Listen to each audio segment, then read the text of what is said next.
Welcome to the Redwood Library in Athenæum here in Newport, Rhode Island.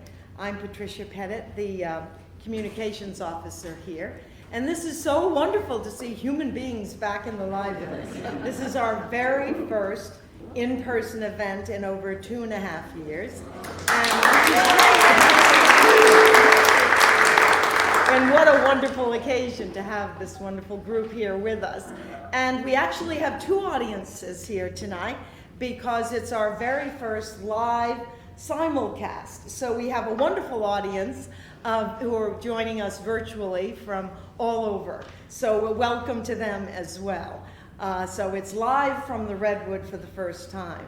We have any number of anniversaries that we're celebrating this year. This is our 275th anniversary of this library. So you're sitting in this historic Harrison room. This was 1747 we were chartered. So it's a special year for the Redwood. And of course, it's a special year for James Joyce and for Ulysses, the 100th anniversary of the publication, which of course you already knew. So we're delighted to have back today the Celtic Players of Newport under the direction of Sherry Rowe. And this is not your first performance here. I believe it's your third, and may it be the start of many others. So welcome, come back often. We're free this year in honor of our anniversary. So we've got a wonderful collection of programs for the summer. So welcome, welcome, and we hope to see you often. Enjoy.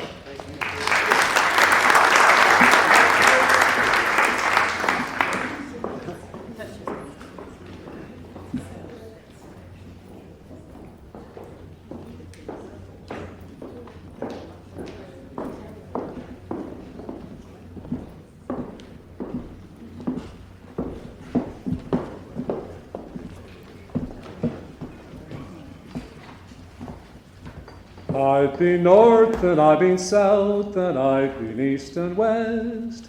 I've been just a rolling stone.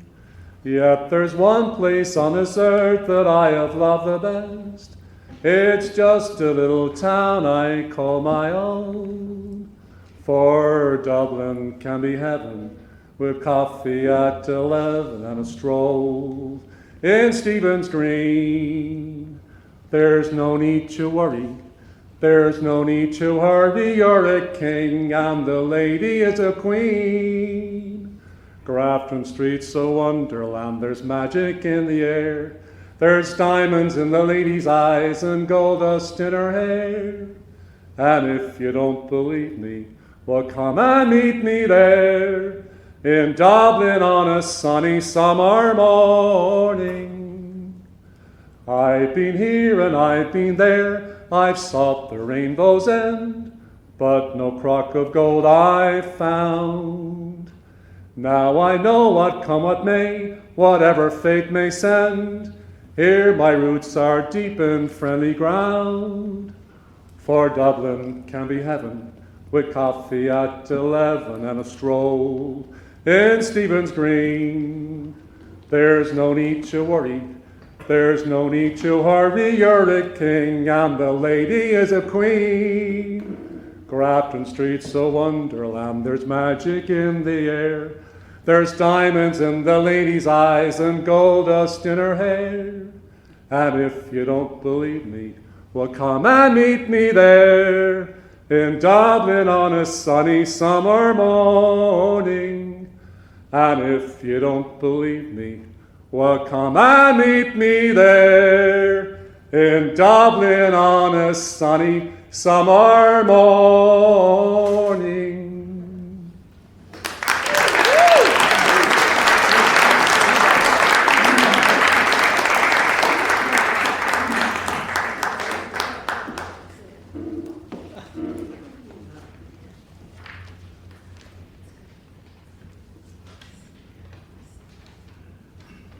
Scene 1.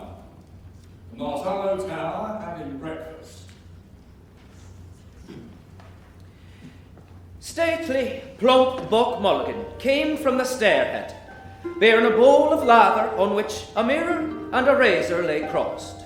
A yellow dressing gown, ungirdled, was sustained gently behind him by the mild morning air.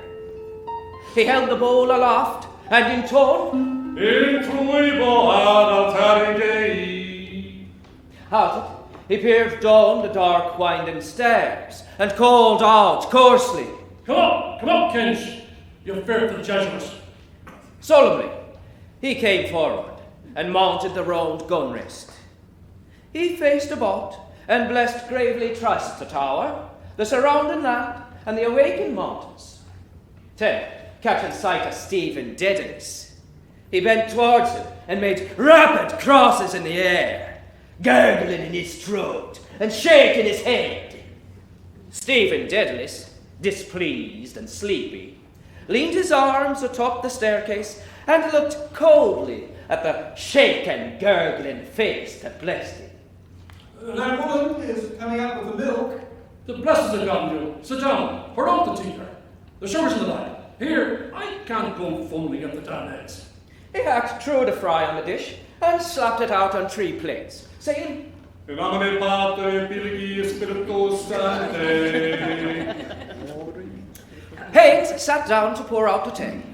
I'm giving you 2 lumps each. But, I say, Mulligan, you do make strong tea, don't you? Buck Mulligan, hewing thick slices from the loaf, said in an old woman's wheedling tone, When I makes tea, I makes tea. As Mother Rogan said. And when I makes water, I makes water. By Jove, it is tea. So I do, Mr. Calcici. Be God, man, Mrs. Cal. God send you don't make them into one pot. He lunged toward his messmates in turn, a thick slice of bread impaled on his knife. That spoke for your book, Haynes. 5 lines of text and 10 pages of notes about the folk and the fish gods of Dundrum, printed by the weird sisters of the year and the big wind. Can you recall, brother, is Mother Rogan's tea and water pot spoken of in the Mabagonian or is it in the Upanishads?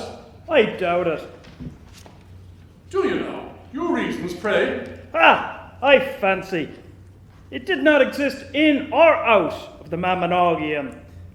Mother Grogan was, one imagines, a kinswoman of Mary Ann. Charming.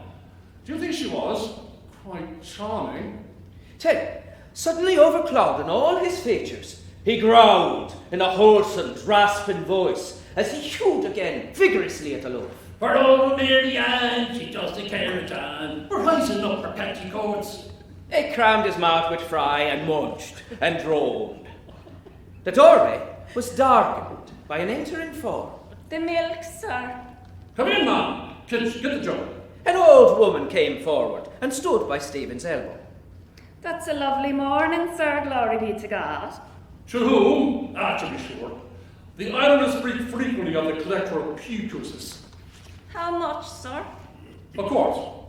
He watched her pour into the measure and thence into the jug rich white milk, not hers.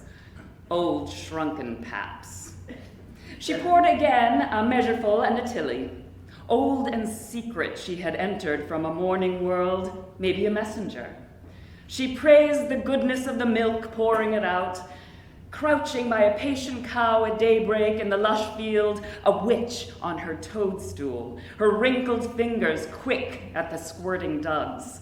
They lowed about her whom they knew, dew silky cattle, silk of the kine and poor old woman, names given her in old times. A wandering crone, lowly form of an immortal serving her conqueror and her gay betrayer, their common cuckquean, a messenger from the secret morning, to serve or to upbraid, whether he could not tell, but scorned to beg her favor. It is indeed, ma'am. Taste it, sir. He drank at her bidding. If only we could live on good food like that, we wouldn't have the country full of rotten teeth and rotten guts. Living in a box one, eating cheap food on the streets paved with dust, horse dung, and consumptive spits. Are you a medical student, sir? I am, ma'am. Look at that now. Stephen listened in scornful silence.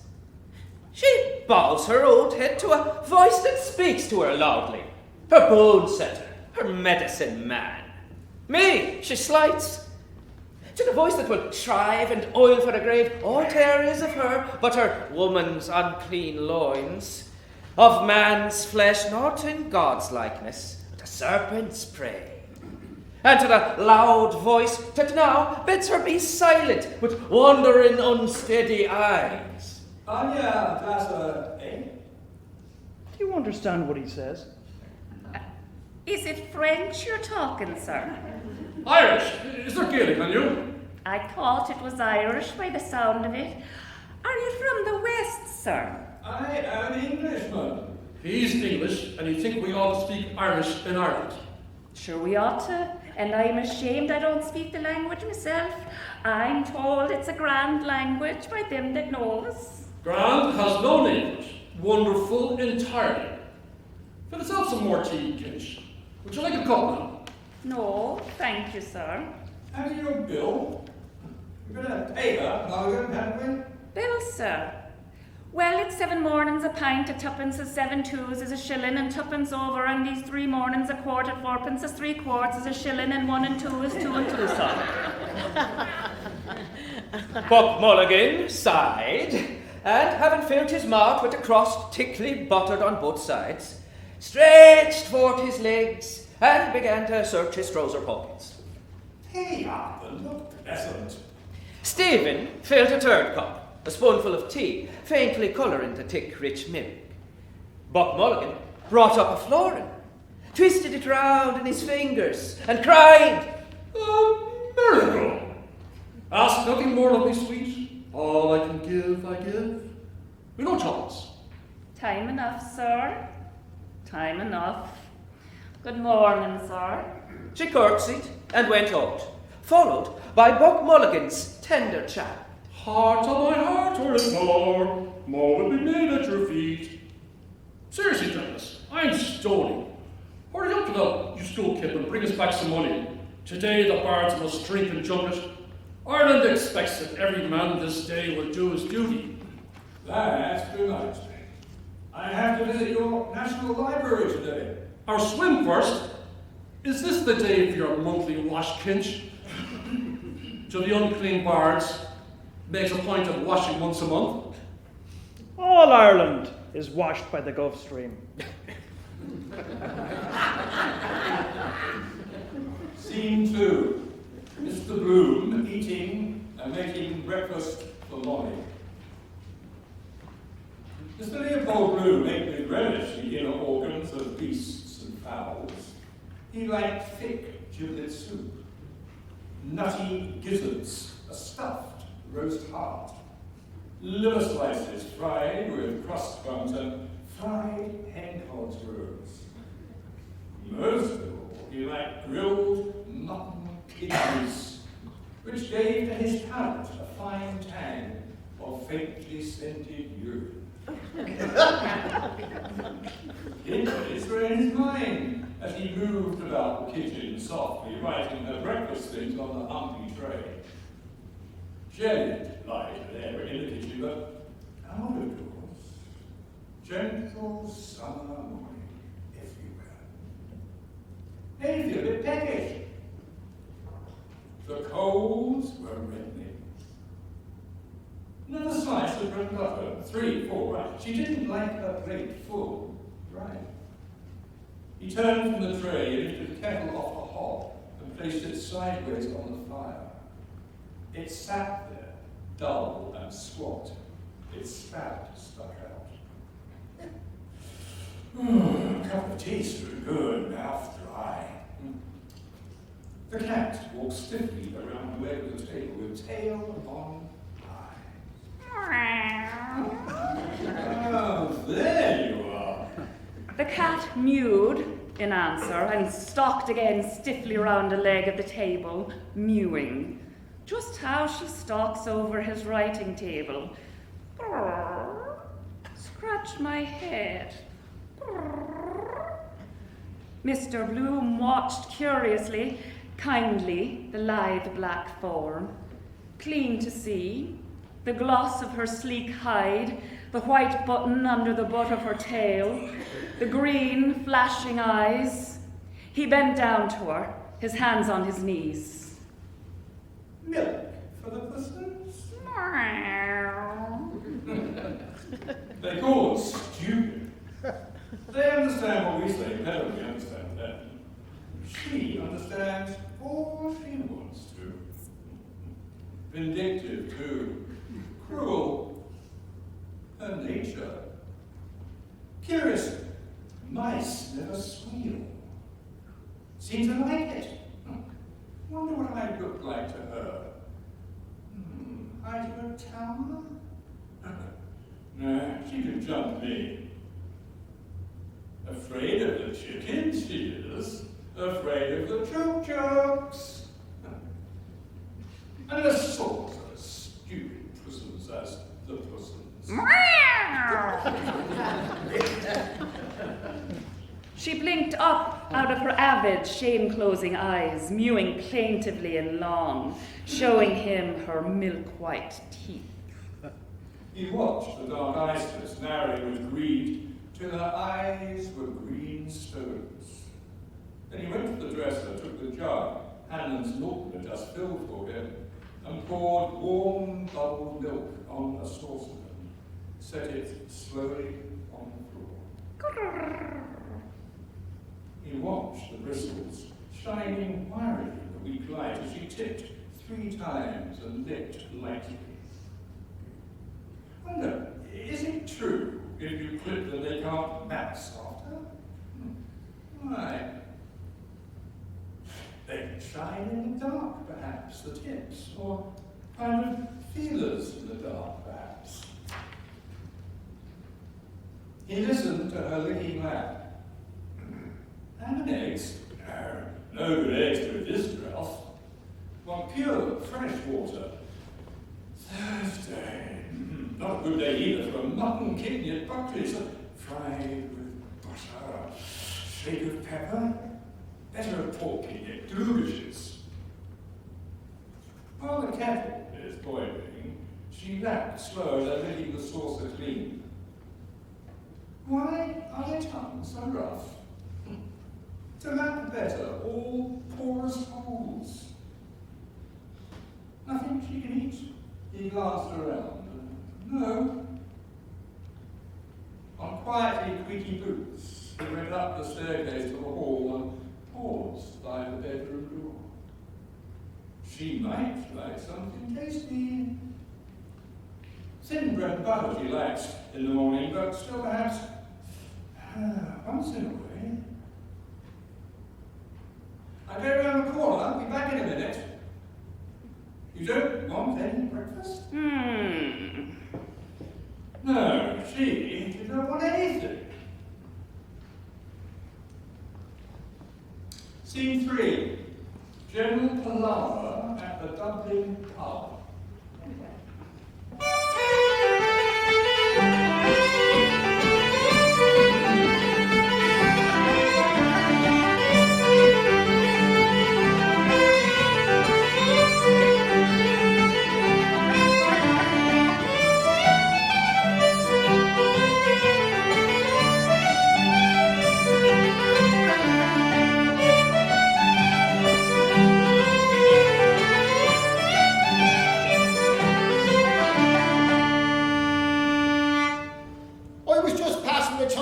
With old Troy of the DMP at the corner of Arbor Hill there, and me damned, but a bloody sweep came along and he near drove his gear into my eye. I turned round to let him have the weight of my tongue, when who should I see, dodging along Stony Bather, only Joe Hines. Blow, Joe, how are you blowing? Did you see that bloody chimney sweep near shoving my eye out with his brush? Such luck. Who's the old bollocks you were talking to? Old Troy is in the force. I'm on 2 minds not to give that fellow in charge for obstructing the thoroughfare with his brooms and ladders. What are you doing around those parts? Divil a much. There's a bloody big foxy thief beyond by the garrison church there at the corner of Chicken Lane. Old Troy was giving me the wrinkle about him. Lifted any god's quantity of tea and sugar to pay 3 bob a week. Said he had a farm in the County Down, off a hop of my thumb by the name of Moses Herzog over there near Hewsbury Street. Circumcised? I'm a bit off the top. An old plumber named Geraghty, I'm hanging on to his tar now for the past fortnight and I can't get a penny out of him. That delay you're on now. Aye, Howard the mighty fallen, collector of bad and doubtful debts. But that's the most notorious bloody robber you'd meet in a day's walk. And the face of him, all pockmarks, would hold a shower of rain. Tell him, says he, I dare him, says he, and I double dare him, says he, to send you round here again, or if he does, says he, I'll have him summoned up before the courts, I will, for trading without a licence. And he after stuffing himself till he's fit to burst. Jesus, I had to laugh at the little Jewy getting his shirt out. He'd drink me my teas, he'd give me my sugars because he don't pay me my money. For non-perishable goods bought of Moses Herzog, of 13 St. Kevin's Parade in the city of Dublin, Wood Quay Ward, merchant, hereinafter called the vendor, and sold and delivered to Michael E. Geraghty, Esquire, of 29 Arbor Hill in the city of Dublin, Arran Quay Ward, gentleman, hereinafter called the purchaser, videlicet 5 pounds avoirdupois of first choice tea at 3 shillings per pound avoirdupois, and 3 stone avoirdupois of sugar, crushed crystal, at 3 pence per pound avoirdupois. The said purchaser, debtor to the said vendor of 1 pound 5 shillings and 6 pence sterling for value received. Which amount shall be paid by the said purchaser to said vendor in weekly instalments every 7 calendar days of 3 shillings and 9 pence sterling.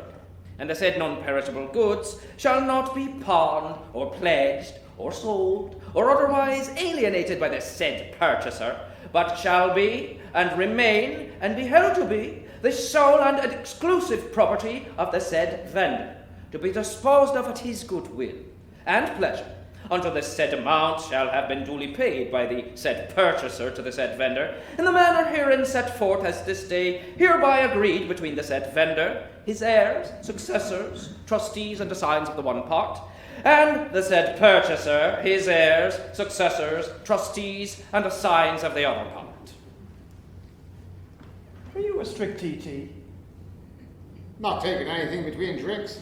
And what about paying respects to our friend? Oh, sure, he's out in Jollica's off his head, poor man. Drinking his own stuff. Aye, whiskey and water on the brine. Come round to Barney Kiernan's. I want to see the citizen. Barney McGurney's be it.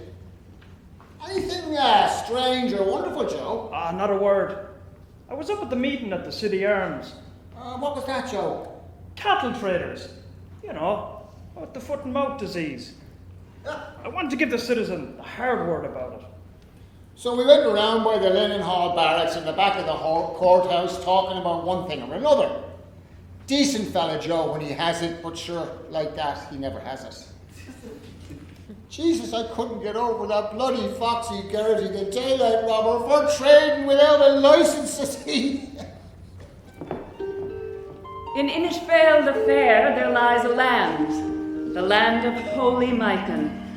There rises a watchtower, behold, of men afar. There asleep the mighty dead as in life they slept, warriors and princes of high renown. A pleasant land it is, in smooth and murmuring waters, fishful streams where sport the gurnard, the plaice, the roach, the halibut, the jibbed haddock, the grilse, the dab, the brill, the flounder, the pollock, the mixed coarse fish generally, and other denizens of the aqueous kingdom too numerous to be enumerated. In the mild breezes of the west and of the east, the lofty trees wave in different directions, their first-class foliage, the wafty sycamore, the Lebanonian cedar, the exalted plane tree, the eugenic eucalyptus, and other ornaments of the arboreal world with which that region is thoroughly well supplied.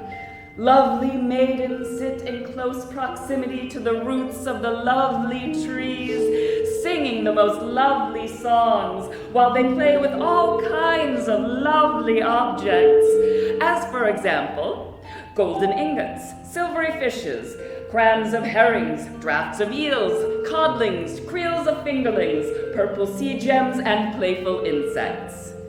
And heroes voyage from afar to woo them, from Eblana to Slievemargy, of peerless princes of unfettered Munster, and of Connacht the just, and of smooth, sleek Leinster, and of Cruachan's land, and of Armagh the splendid, and of the noble district of Boyle, princes, the sons of kings. And there rises a shining palace whose crystal glittering roof is seen by mariners who traverse the extensive sea in barks built expressly for that purpose. And thither come all herds and fatlings and first fruits of that land, for O'Connell Fitzsimons takes toll of them, a chieftain descended from chieftains. Thither the extremely large wains bring poisons of the fields, blankets of cauliflowers, floats of spinach, pineapple chunks, Rangoon beans, stripes of tomatoes, drums of figs, drills of swedes, spherical potatoes and tallies of iridescent kale, York and Savoy, and trays of onions, pearls of the earth, and punnets of mushrooms and custard marrows, and fat vetches and beer and rape, and red, green, yellow, brown, russet, sweet, big, bitter, ripe, pommelated apples, and chips of strawberries, and sieves of gooseberries, pulpy and pelurious, and strawberries fit for princes, and raspberries from their cases. I dare him, says he, and I double dare him. Come out here, Garrity, you bloody notorious hill and dale robber. So he turned into Barney Kiernan's, and there, sure enough, was the citizen up in the corner having a great confab with himself and that bloody mangy mongrel Gary Owen, and he waiting for what the sky would drop in the way of a drink. There he is in his glory hole, with his Krushkeen lawn and his load of papers, working for the cause. The bloody mongrel let out a grouse out of him would give you the creeps. Be a corporal work of mercy if someone would take the life of that bloody dog. I'm told for a fact he ate a good part of the breeches off a constabulary man in Santry that came around one time with a blue paper about a licence. Stand and deliver. That's all right, citizen. Friends here. Past friends, what's your opinion of the times? I think the markets are on a rise. Foreign wars are the cause of it. It's the Russians wish to tyrannize. Alright, give over your bloody cotton knife. A thirst in me I wouldn't sell for half a crown. Give it a name, citizen. Wine of the country. What's yours? Ditto. 3 pints, Terry. And how's the old heart, citizen? Never better, Carol. What, Gary? Are we going to it, eh? And with that, he took the bloody old trouser by the scruff of the neck, and by Jesus he near throttled him.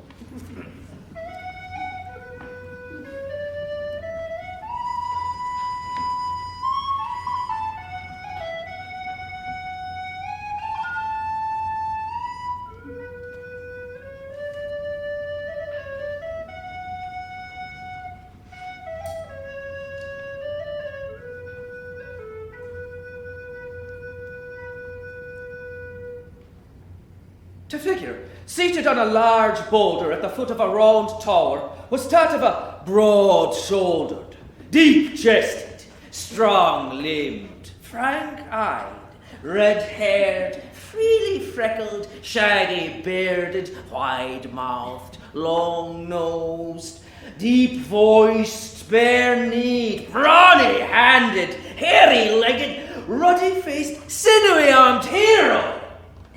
From shoulder to shoulder he measured several ells, and his rock-like mountainous knees were covered, as was likewise the rest of his body, wherever visible, with a strong growth of tawny, prickly hair, in hue and toughness similar to the mountain gorse, Ilex europaeus, to wide-winged nostrils, from which bristles of the same tawny hue projected, were of such capaciousness, that within their cavernous obscurity the field lark might easily have lodged her nest. The eyes, in which a tear and a smile strove ever for the mastery, were of the dimensions of a good-sized cauliflower. A powerful current of warm breath issued at regular intervals from the profound cavity of his mouth, while in rhythmic resonance the loud, strong, hail reverberations of his formidable heart thundered rumblingly, causing the ground, the summit of the lofty tower, and the still loftier walls of the cave to vibrate and tremble. So anyhow, Terry brought the 3 pints to that for a start. And began to sight when he left me eye when I saw him land out a quid. Oh, it's true as I'm telling you. A good-looking sovereign. And there's more where that came from. Were you robbing the poor box, Joe? Sweat on my brow. 'Twas the prudent member that gave me the wheeze. Ah well, thanks be to God that had the start of us. Drink that, citizen. I will, honourable person. Health, Joe. Ow. Don't be talking. I was blue mouldy for the want of that pint. Declare to God, I could hear it hit the pit of me stomach with a click. Little Alf Bergen popped in, round the door and hid behind Barney's snug, squeezed up with the laughing. And who was sitting up there in the corner that I hadn't seen, snoring drunk, blind to the world, only Bob Doran. I didn't know what was up, and Alf kept making signs out of the door. And because what was it? Only that bloody old pantaloon Dennis Breen in his bath slippers, with 2 bloody big books tucked under his oxter, and his wife hot foot after him, unfortunate wretched woman, trotting like a poodle. I thought Alf would split. Look at him, Breen. Oh, he's traipsing all round Dublin with a postcard someone sent him with UP up on it. To take a To take a what? A libel action, says he, for £10,000. Oh, hell. Oh. The bloody mongrel began to growl and I put the fear of God and you seen something was up. But the citizen gave him a kick in the ribs. You wish? Who? Breen. He was in John Henry Menton's, and then he went round to Collis and Ward's, and then Tom Rochford met him and sent him round to the sub-sheriff's for a lark. Oh, God, I'm a pain laughing. UP, up. Oh, the Longfellow gave him an eye as good as a process, and now the bloody old lunatic is going round to Green Street to look for a G-man. When is Long John going to hang that fellow up in Mountjoy? Oh, yes, hanging. Oh, wait till I show you. Here, Terry, give us a pony. Oh, that bloody old fool. £10,000. Oh, you should have seen Long John's eye. You pay. What's that bloody Freemason doing, prowling up and down outside? Oh, here you are, chucking out the rhino. Oh, talking about hanging. I'll show you something you never saw. Hangman's letters. Look at here. Are you cotton? No, honestly, you can read them. How's Willie Murray these times, Alf? I don't know. I saw him just now in Capel Street with Paddy Dignam. Only I was running after that. You what? With who? Paddy Dignam? Is it Paddy? Yes, why? Don't you know he's dead? Paddy Dignam dead? Aye. Sure, I'm after seeing him not 5 minutes ago, plain as a pikestaff. Well, you saw his ghost then. God between us and harm. What? Good Christ, only 5 minutes? What? And Willie Murray with him? The 2 of them there. Whatchamacallums? What? Dignam dead? Dead? He's no more dead than you are. Maybe so, but they took the liberty of burying him this morning anyhow.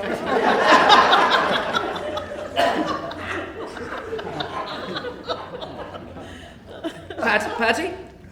Aye. Paid his debt to nature. God be merciful to him. Good Christ. Because he was what you might say, flabbergasted.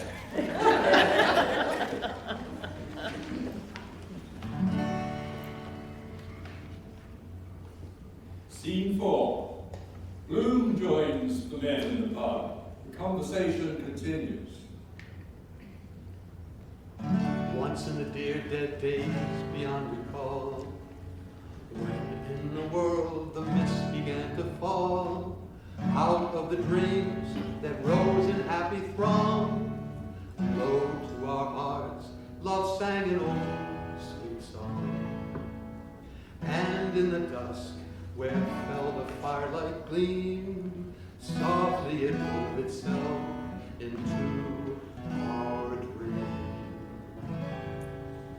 Just a song at twilight, when the lights are low, and the flickering shadows softly come and go. Though the heart be weary, sad the day and long, still to us at twilight comes love's sweet song, comes love's own sweet song.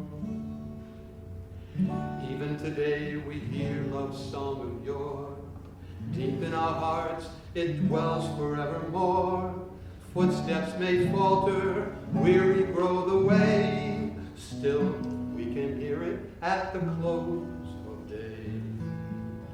So till the end, when life's dim shadows fall, love will be found the sweetest song of all. Just a song at twilight, when the lights are low, and the flickering shadows softly come and go. Though the heart be weary, sad the day and long, still to us at twilight comes love's sweet song, comes love's own sweet song.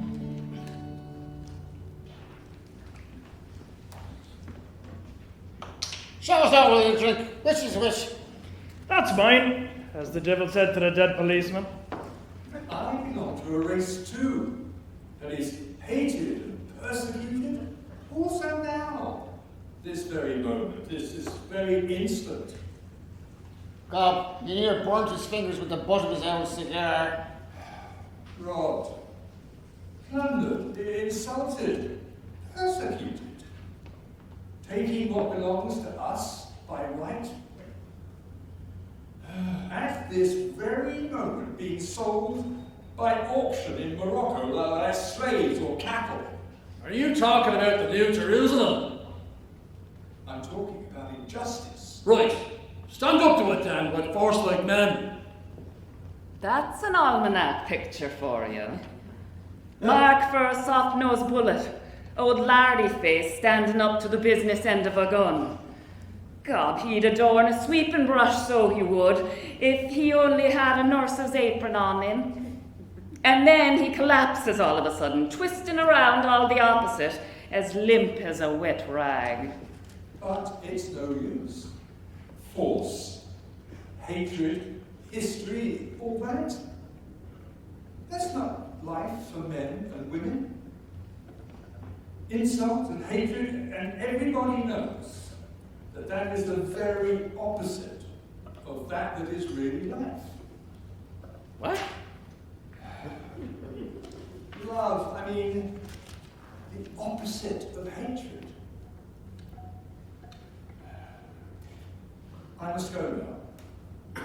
Just round to the quarter moment to see if Martin is there. If he comes, just I'll be back in a second. Just a moment. Who's hindering you? The new apostle to the Gentiles, universal love. Well, isn't that what we're told? Love your neighbour. That chap, begging me neighbours as well. Love Moya. He's a nice pattern of a Romeo and Juliet.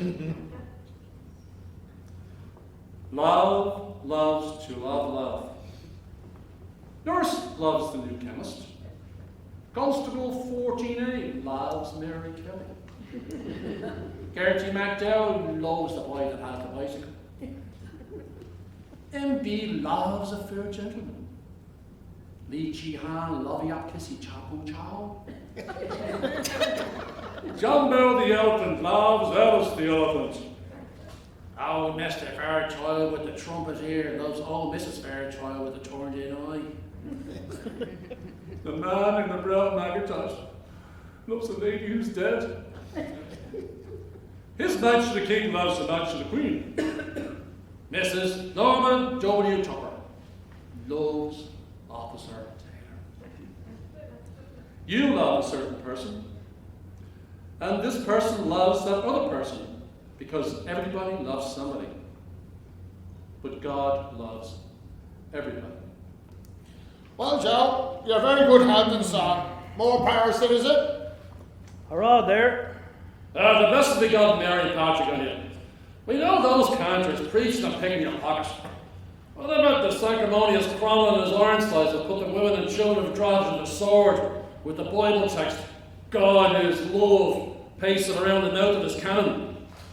He is gone from mortal haunts. O Dignam, son of our morning. Oh, fleet was his foot on the bracken. Patrick of the beamy brow. Wail, Monmouth, with your wind, and wail, O ocean, with your whirlwind.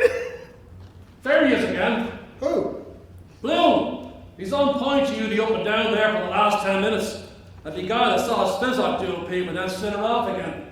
Little Alf was not always. Faith he was. Good Christ, I could have sworn it was him. Who said Christ is good?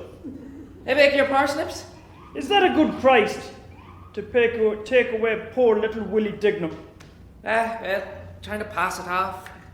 He's a He's bloody over all his ruffian. troubles. He's a bloody ruffian, I say, to take away our poor little Willie Dignam. Terry came down and tipped him the wink to keep quiet, that they didn't want that kind of talk in a respectable licensed premises. And Joe starts doing the weeps about Paddy Dignam. True as you're there. The finest man, the finest, purest character. The tear is bloody near your eye, talking through his bloody hat.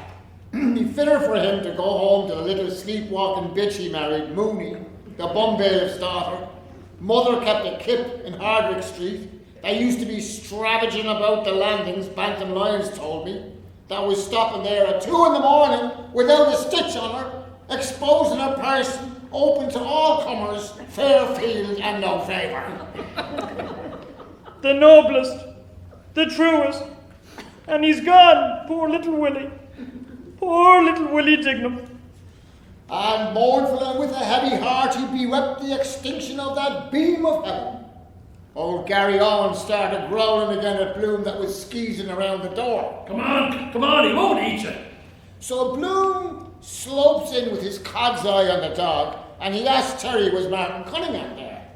Hello, Bloom. What'll you have? So they started arguing about the point, Bloom saying he wouldn't and he couldn't, and excuse him, no offence and all to that. And then he said, well, he'd just take a cigar. God was a prudent member, all right, no mistake. Give us one of your prime stinkers, Terry. And Alf was telling us there was one chap sending a mourning card with a black border around it. They're all barbers from the black country that would hang their fathers for £5 down and travelling expenses.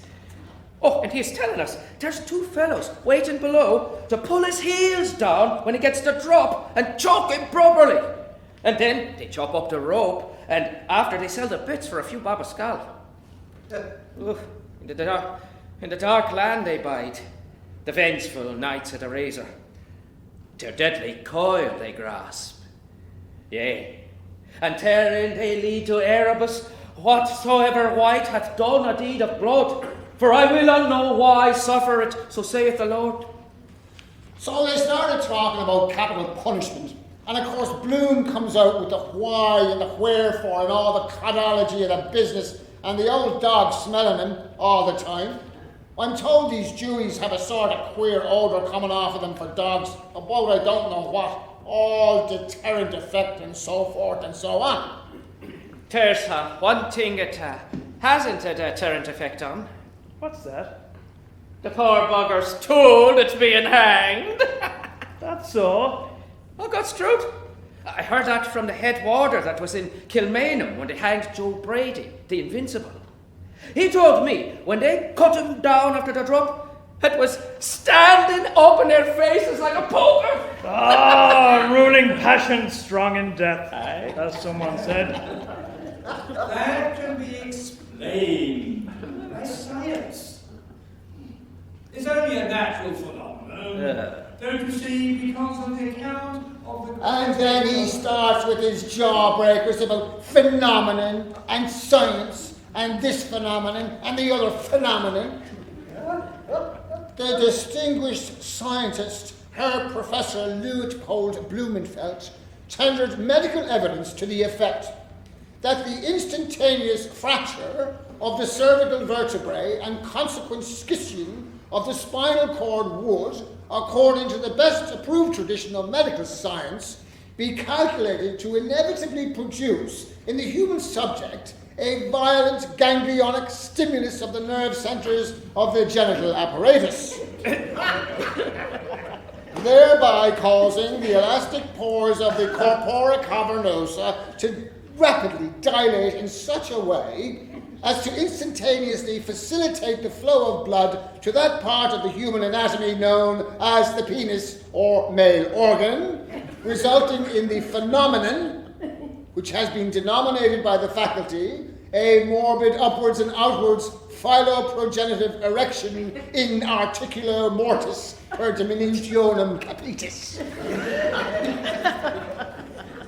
So, of course, the citizen was only waiting for the wink for the word, and he starts gassing out of him about the Invincibles and the Old Guard and the men of 67 and who fears to speak at 98, and Joe with him about all the fellows that were hanged, drawn and transported for the cause by drumhead court-martial and a New Ireland, and New this, that and the other. Talking about a New Ireland, he ought to go and get a new dog, so he ought. Mangy, ravenous brute, sniffing and sneezing all around the place and scratching his scabs. And round he goes to Joe, who was standing out for half one, sucking up to what he could get. So, of course, Joe starts doing the bloody fool with him. Ara, give us the paw. Give us the paw, doggy.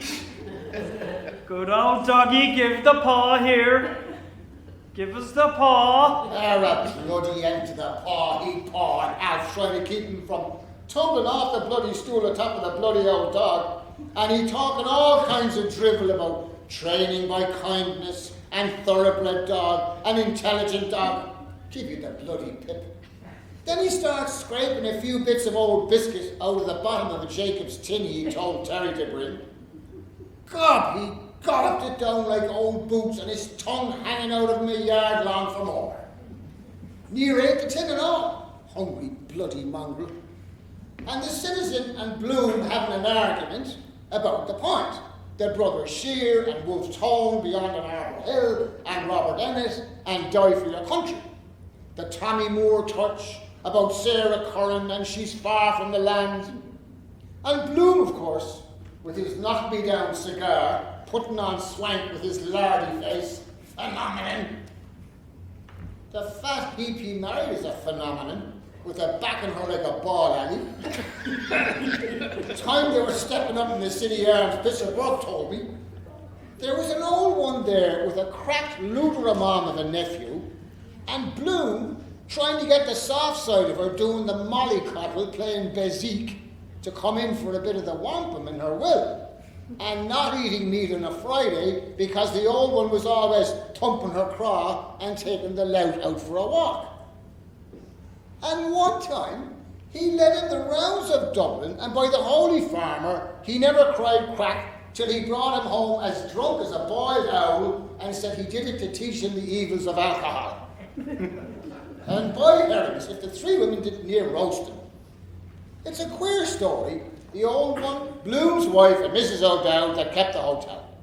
Jesus, I had to laugh at Pisser Burke taking them off chewing the fat, and Bloom with his, oh, but don't you see, but on the other hand. And sure more be token, the lout I'm told was in Powers after, the blenders round in Cope Street, going home footless in a cab 5 times in the week after drinking his way through all the samples of the bloody establishment. Phenomenal. The memory of the dead. I. You don't grasp my point.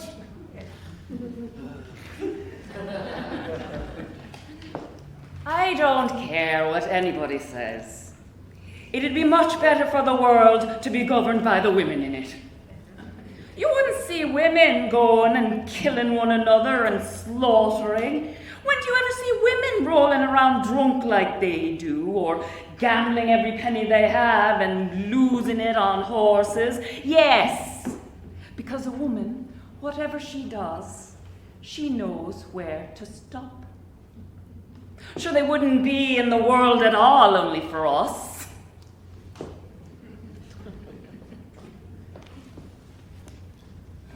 Her antiquity in proceeding and surviving, succeeding to lurid generations.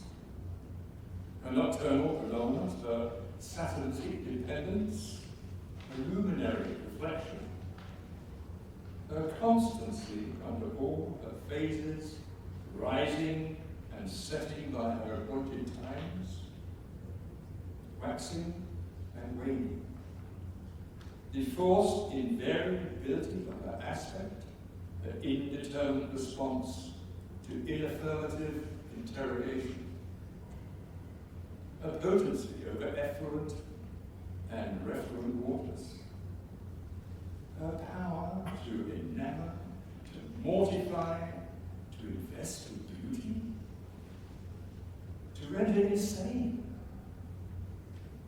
to incite to and aid delinquency.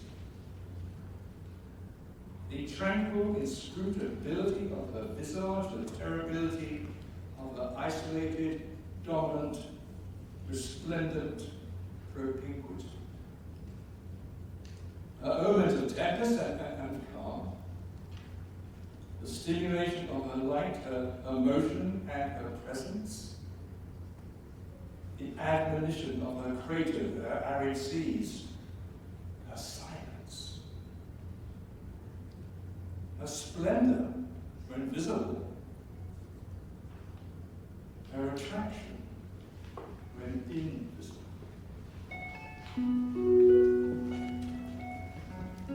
I love flowers.